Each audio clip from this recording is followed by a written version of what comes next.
आई पप्पाच्या घरी गेलो होतो ना, तेव्हा त्यांनी सत्यनारायणाची पूजा केलेली आणि त्याची छोटीशी झलक मी तुमच्यासोबत शेअर करत आहे. सो आवडली तर नक्की लाईक शेअर सबस्क्राईब करायला विसरू नका.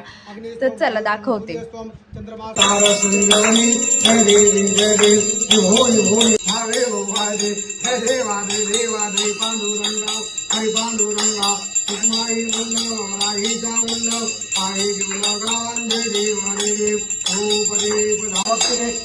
देवा कापुर आरती द्रौपदी प्रधान आता कापुर आरती देवा कापुर आरती रत्नाधारित सोमाधारी रत्नाधारित सोमाधारी सत्यनारायण मूर्ती अपूर्वम पुरावतारम संसारसारम प्रेमराज परावतम हृदयारविंदे भगवं भवामि चैतन्यं खनिल नारायणं सुधामुद्रं वन्दे श्री ब्रह्माण्डं दुर्गावं जानकी नायकं हरे राम. असेच छान छान व्हिडिओ बघण्यासाठी आपल्या चॅनलला नक्की फॉलो करा. तोपर्यंत बाय.